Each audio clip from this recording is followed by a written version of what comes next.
سلام هاميتو على كوراتن كورانن ازي برايم تقرنيا ايو نحازي زوارنا الخما قداسي معبالتات قربنا لنا كتكاتو نعدم حدشي تخطاتلنا چانالنا سبسكرايب بمقبار نابخم نبلم اواناون ميزاناون إلوون حدشتي حبريتات كتكاتلو نعدمكم نلو معلتنا بزحزخوم زيناتات أرستهم كبل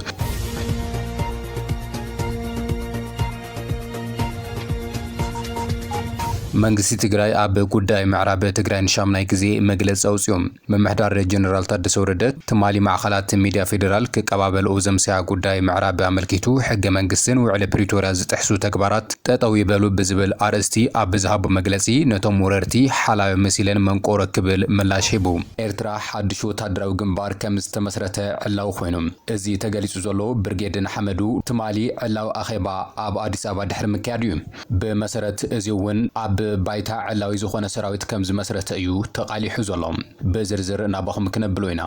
ኣብ ከተማ መቐለ ዝተኻየደ ሰልፊ ጉዱኣት ደቂ ኣንስትዮን እተን ሎሚ ናብ ጎደናታት ዝወፃ ሰልፈኛታት ብዘይግቡእ ተግባር ዝኸሰሰ መራሒት ማሕበር ሕውየት ዝኾነት ኣብ ቀረባ እዋን ተሸላሚት ጽዋዕ ብሬመን ጀርመን ዝኾነት መሰረት ሓድሽ ተሓታቲት ክትኸውን ኣለዋ ክብላ ሓቲተን ኣለዋ መንግስቲ ትግራይ ድማ መሰረት ሓድሽ ዝሕውየታ ግዳይ የላን ክብል ምላሽ ይብሎም ሕወሓትን ሻዕብያን ካብ ኢትዮጵያ ዝቐረበሎም ክስታት ክነጽጉን ከለው ካብ ወገን ዲፕሎማት ኣሜሪካ ድማ ሓደ ኣገራም ነገር ተሰሚዑሎም ነቲ ምላሻት ሕወሓትን ሻዕብያን ዝተኸታተለ ምዃኑ ዝሓበረ ነበር ኣተሓባባሪ ጉዳያት ኣፍሪካ ዝነበረ ቲቦርናጂ መላገጺ ግብጺ ኣይትኹኑ ክብል ኣብ ኤክስ ገጹ መሊሱሎም እዚ እውን ኣካል ዜናና እዩ ትራምፕ ዝብህጎ ዝነበረ ሽልማት ኖቤል ከይረኸቦ ተሪፉም ሎሚ ካብ ኖርዌይ ተሸላሚ ጽዋዕ ኖቤል ፕራይዝ ዕላዊ ዝገበረ ኮሚቴ ትሽልማት ጓል ኣንስተይቲ ዝተዓወተት ኮይና ምእንተ ዲሞክራሲ ዝተኸፈለ ዋጋ ናብቲ ሽልማት ከም ዘብቅዓ ድማ ሓቢሩሎም ፕሬዝደንት እቲ ኮሚቴ ብዛዕባ ትራምፕ ተሓቲቱ ዝሃቦ ምላሽ ድማ ኣገራሚ ኮይኑሎ እሱ እውን ናባኹም ክነብሎ ኢና ሓቢርኹም ናጽንሑ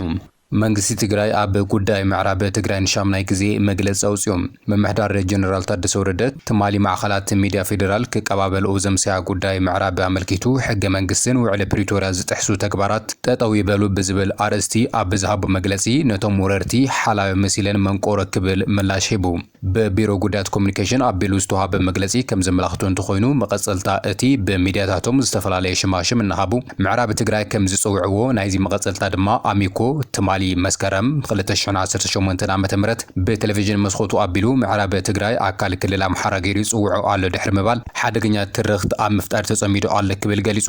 እቲ ካብ ትግራይ ዝተዋሃበ ሰምዓይ ዝሰኣነ ተደጋጋሚ መግለጺ ኣብ ጉዳይ ተመዛበልቲ ብዕቱብ እናጠንቀቀ ዘሎ ናይዚ መቐጸልታ ሎሚ ኣብ ዝተዋሃበ መግለጺ ድማ ሓደገኛ ዘገባ ድሕሪ ምባል ኣብ ልዕሊ ብግፍዒ ካብ መረበቶም ዝተመዛበሉን ዝተሰደዱን ነበርቲ ምዕራብ ትግራይ ሕጫጭ ክብል ኾኒንዎሎም እቶም ጨፍጫፍ ዝመርሑ ኣካላት መሰረት ተገይሩ ካብቲ ደም ንጹህ የዘምስል ሓላያ መሲለን መንቆሮ ከም ዝበሃል ህልውና ከጥፉ ጨፍጭፎ ምሳባረርዎ ሓለይቲ መሲሎም ንዓ ተመለስሞ ሓላፍነት አንሕና ክንወስደልኻ ኢና ኢሎም ምቕራቦም ንዕቐት ህዝቢ ትግራይ ዘመላኽት ክብል ገሲጽዎም መምላስ ተመዛበልቲ ንጹርን ዘየሻምን እዩ ንሱ ድማ ውዕሊ ፕሪቶሪያ እንተሽራረፍኻ ምፍጻም እዩ ዝበለ መንግስቲ ትግራይ ነዚ ድማ ተዋዓልትን ኣዋዓልትን ውዕሊ ፕሪቶሪያ ሓላፍነት ወሲዶም ክሰርሑ ይግባእ ክብል ገሊጹ እዩ ስለዝኾነ ድማ ኣሚኮን ዘቕረቦ ሓላፍነት ዝጎደሎ መደብ ክእርሞን ኣብ ስራሕ ዘሎ ሕገ መንግስቲ ፌደራል ውዕሊ ፕሪቶሪያ ካብ ዝጥሕሱ ተግባራት ቁጠብን ናይ ወንጀለኛታት ድምጺ ካብ ምዃን ክእርነብን ድሕሪ ምሕባር ኣብ ልዕሊ ነዚ ዘገባ ዘዳለው ኣካላት ድማ ስጉምቲ ክውሰድ ጻውዒት ኣቕሪቦም መንግስቲ ፌደራል ኣብ ልዕሊ ከምዚ ዓይነት ሓላፍነት ዝጎደሎ ስሕተት ዝፍጽሙ ስጉምቲ ክወስድን ንሕገ መንግስቲ ፌደራል ውዕሊ ፕሪቶሪያ ሰላም ተገዛኢ ክኸውን ድማ መንግስቲ ትግራይ ጻውዒት ኣቕሪቡ ዘሎ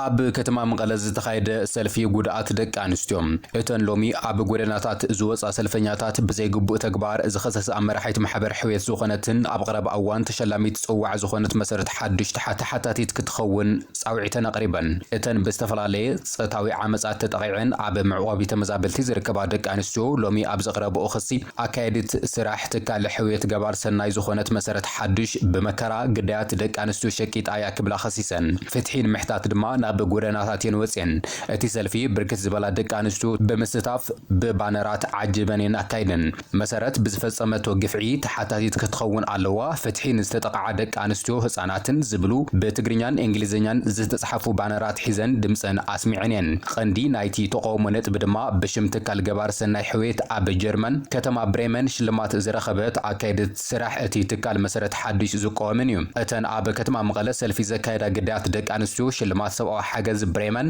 ንግዳያት ዓመፅ ደቂ ኣንስትዮን ህፃናትን እምበር ንማሕበር ሕዌት ክኸውን ኣይግባእን ክብላ ተቃውመን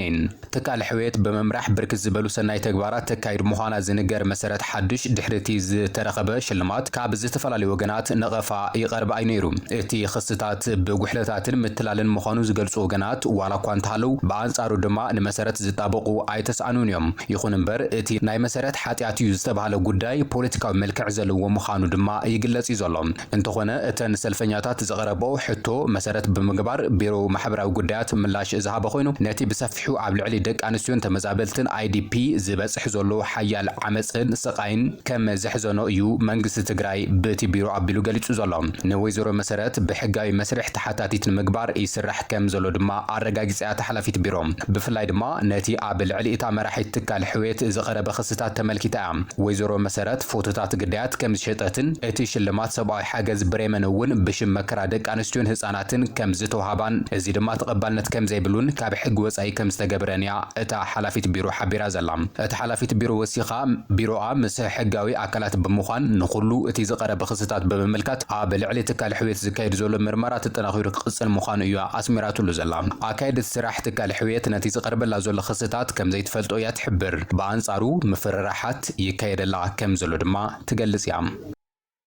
ኤርትራ ሓድሽ ወታደራዊ ግንባር ከም ዝተመስረተ ዕላዊ ኮይኑ እዚ ተገሊጹ ዘሎ ብርጌድ ንሓመዱ ትማሊ ኣብ አዲስ አበባ ዕላዊ ዋዕላ ድሕር ምክያድ እዩ ግንባር ህዝባዊ ማዕበል ብርጌድ ንሓመዱ ትማሊ ናይ ንኡሳት ግንባራት ርክብ ከም ዘካየደ ተፈሊጡ እዩ ኣብ ርክቡ ሁሉ ኩነታትን ሕሉፍ ገምጋም ግንባር ዝቕጽሉ ውዳበታት ናይ ግንባር መጻኢ መደባቱን ኣተኪሩ ከም ዘተየ ድማ ተገሊጹ እዩ እቶም ብመንግስቲ ኢትዮጵያ ካብ አዲስ አበባ ተሰጉጎም ንኤርትራ ከኣቱ ኣብ ዶባት ኤርትራን ኢትዮጵያን በጺሖም ዝነበሩ ኤርትራውያን ዜጋታት ናብ አዲስ አበባ ክምለሱ ጻዕርታት ከም ዘካየደ ድማ ተሓቢሩ እዩ እቲ ዛጊድ ኣብ አዲስ አበባ ጨንፈር ቤት ጽሕፈት ብርጌድ ንሓመዱ ከፊቱ ክቃልስ ዝጸንሐ ኣካል ብርጌድ ንሓመዱ ትማሊ ናብ ህዝቢ ቀሪቡ ንፈለማ እዋን ኤሪትሪያን ብሉ ሪቮሉሽን ፍሮንት ብዝብል ወታደራዊ ግንባር ከም ዘጣየሸ ድማ ተፈሊጡሎም እዚ መግለጺ እዚ ካብ አዲስ አበባ ብቐጥታ ዝተመሓላለፈ ኮይኑ ዛጊድ ብወግዒ መዝነቶም ብዘይተፈለጡ ሰባት መብርሂ ተዋሂቡ ከም ዘሎ ድማ ሓበሬታታት ኣመላኺቶም ኣለዉ እቲ ትማሊ ኣብ አዲስ አበባ ዝተኻየደ ዋዕላ ኣብ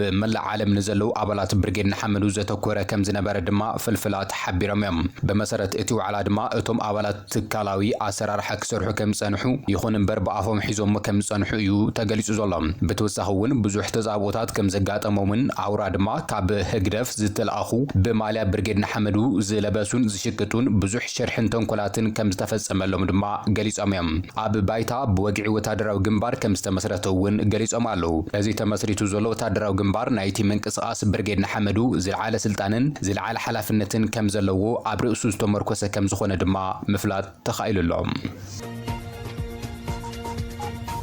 ኤርትራን ሕወሓትን ኹናትን ምእዋጅ በሓባር ይሰርሑ ኣለዉ ንዝብል ክሲ እንትነጽጉ ካብ ኣሜሪካ ድማ ሓድሽ ነገር ተሰሚዑሎም ህዝባዊ ግንባር ህግደፍን ሕወሓትን ኹናትን ምእዋጅ በሓባር ይሰርሑ ኣለዉ ዝብል ካብ ወገን ኢትዮጵያ ዝቐረበ ክሲ እንትነጽጉ እንተኾነ ግና እቲ ጉዳይ ሕዚ እውን መነጋገሪ ኮይኑ ቀጺሉሎም ሚኒስትር ጉዳያት ወጻኢ ኢትዮጵያ መንግስቲ ኤርትራን ሕወሓትን ኣንጻር ኢትዮጵያ ኣብ ውግእ ተዋፊሮም ኣለዉ ክብል ናብ ሕቡራት ሃገራት ኣብ ዝጽሓፉ ደብዳቤ መኽሳሱ ይዝከር እዩ ሚኒስትር ጉዳያት ወጻኢ ጊዲዮን ጢሞቴዎስ ብኽልተ ጥቅምቲ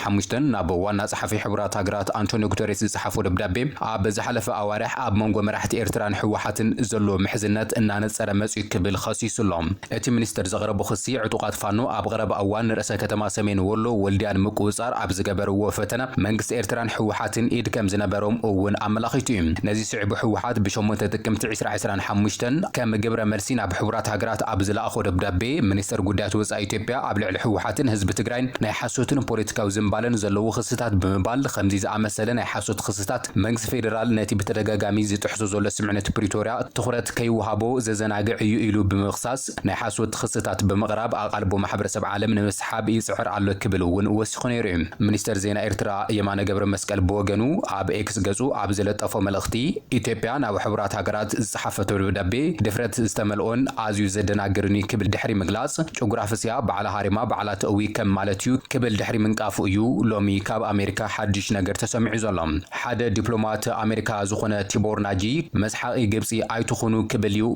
ነቲ መግለጽታት ግብረ መልሲ ሂብሉ ዘሎ። ቀደም ተሓባሪ ጉዳያት ኣፍሪካ ዝነበረ ቲቦር ናጂ ኣብ መርበብ ሓበሬታ ኤክስ ገጹ ኣብ ቀርኒ ኣፍሪካ ብዛዕባ ዘሎ ግጭትን ውጥጥ ስጋትን ኣብ ዝገለጸሉ እዋን እዩ ነዚ ዝበለ። ንሱ ድሕሪ ካብ ህወሓትን ሻዕብያን ዝተዋሃበ ግብረ መልሲ ኣብ ቀርኒ ኣፍሪካ ኩሎም ወገናት ዝውስኽዎ ዘለዉ ምልልሳት መግለጺ ምስማዕ ኣዝዩ ዘሕዝን ብምባል ዝኾነ ዓይነት ሓድሽ ግጭት ንኩሎም ኣካላት ዝበሎም ማለት እውን ንፌደራል መንግስቲ ኢትዮጵያ ንኤርትራ ንጉጅለታት ኣምሓራን ንትግራይን ጎዳእ እዩ ድሕሪ ምባል ግብፂ ግን ክትስሕቕ እያ ክብል ይገሊጹ ዘሎ። ንሱ ነዚ ዝበለ ኣብ መንጎ ኢትዮጵያን ኤርትራን ኣምሓራን ትግራይን ዘሎ ዘይምርድኣን ግጭትን ተጠናኺሩ ተቐጺሉ እቲ ውፅኢት ንኩሉ ጎዳኢ ምዃኑ ብምምልካት ንግብፂ ድማ ፖለቲካዊ ረብሓ ከምጽእ ይኽእል እዩ ክብል እዩ ሓቢሩ ዘሎ። ህወሓት ብመሰረት እቲ ደማዊ ኩናት ዘብቅዕ ስምዕነት ፕሪቶሪያ ግዴታታቱ ኣኽቢሩ ከም ዝቐጸለን መንግስቲ ፌደራል ግን ተመዛበልቲ ምምላስን ተሓታትነት ምርጋጽን ዝርከብዎም ግዴታታት ክፍጽም ከም ዘይከኣል ኣብ ዘመልክተሉ ዘሎ እዋን እዩ። ብኣማኢታ ሽሓት ዝቑጸሩ ተመዛበልቲ ኣብ ዘሰክፍ ኩነታት ይርከቡ፣ መጽለሊ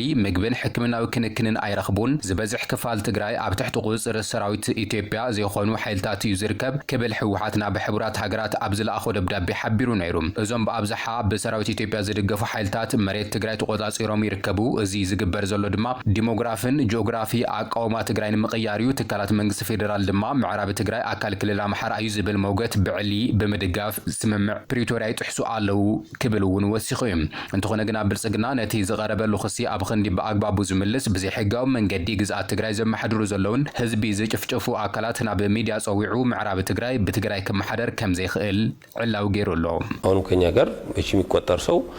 ይኖራል። የሄደውም ሰው ለማስመለስ እኛ ተቃርኖም የለንም። እኛ እንኳን አንዳንድ ጊዜ ስንሰበስባቸዋለን። እኛ ሰላም ነው እንፈልገው። ስለዚህ ትናንትና የሄዱት አንዳንድ ወንድሞቻችን በሰላም ይምጡልን፣ ከቤተሰቦቻችን መገናኘት እንፈልጋለን የሚል አለ። አሁንም ወልቃይት ውስጥ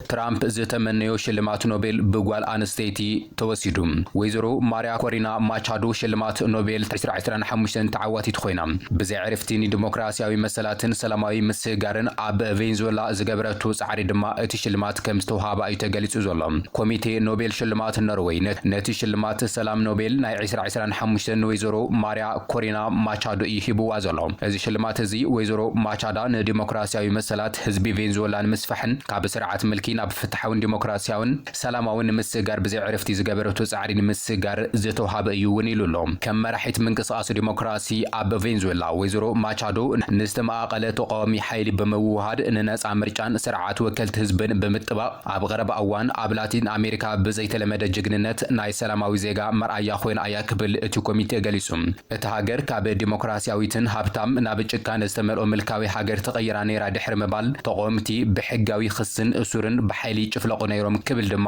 እቲ ኮሚቴ ይገሊጹ።